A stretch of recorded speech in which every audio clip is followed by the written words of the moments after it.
Parliament లోపల బయట భద్రత పెంపు, దాడిపై సమగ్ర చర్చ జరగాలని విపక్షాల డిమాండ్.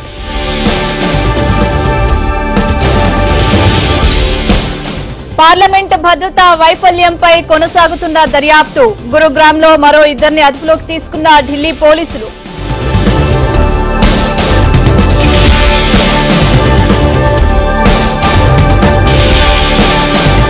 తెలంగాణ అసెంబ్లీ స్పీకర్ గా గడ్డం ప్రసాద్ అభినందనలు తెలిపిన CM, deputy CM KTR.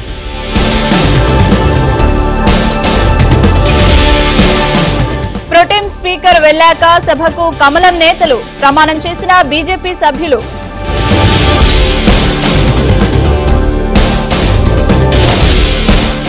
Telangana assembly రేపటికి వాయిదా, కొనసాగుతున్న కేబినెట్ సమావేశం.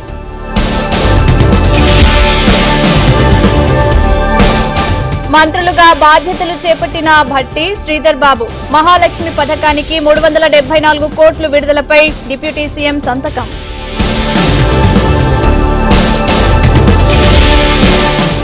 కేటీఆర్ కు రాజకీయ జ్ఞానం లేదన్న పొన్నం. ప్రభుత్వాన్ని అస్థిరపరిచే కుట్రలు చేస్తున్నారన్న మంత్రి.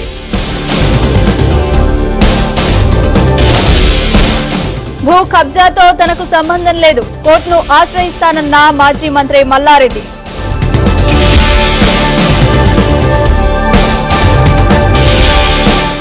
రెండు 222వ రోజుకు నారా లోకేష్ పాదయాత్ర. యలమంచిలిలో కొనసాగుతున్న యువగళం.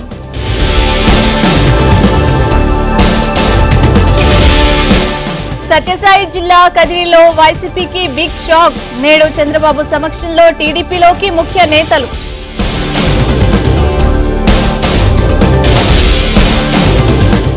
పలాసలో సీఎం జగన్ పర్యటన. ఆర్టీసీ బస్సుల రద్దుతో జనం అవస్థలు.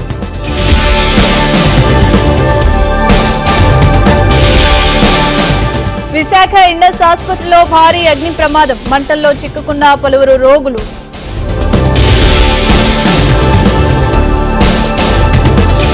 కామారెడ్డిలో భారీ అగ్ని ప్రమాదం. ఆసుపత్రిని ఖాళీ చేయించిన అధికారులు.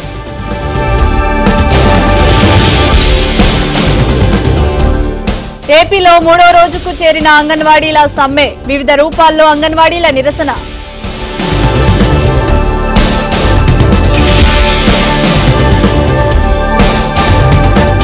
అయ్యప్ప స్వాములకు శుభవార్త. హైదరాబాద్ నుంచి శబరిమలకు ఆర్టీసీ బస్సులు.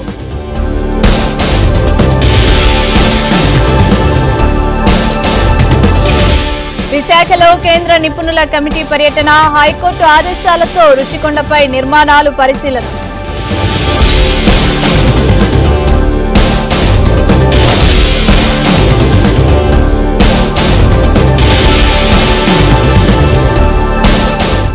తెలుగు రాష్ట్రాల్లో పడిపోయిన ఉష్ణోగ్రతలు. మరో 3 రోజుల పాటు చలి తీవ్రత ఉంటుందని హెచ్చరిక.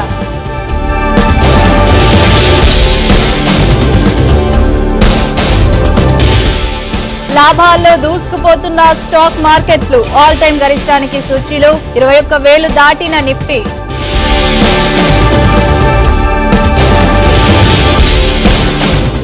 నేడు ఇండియా సౌత్ ఆఫ్రికా మధ్య 3వ T20 సిరీస్ ను సమన్ చేస్తామంటున్న టీమిండియా కుర్రాళ్లు.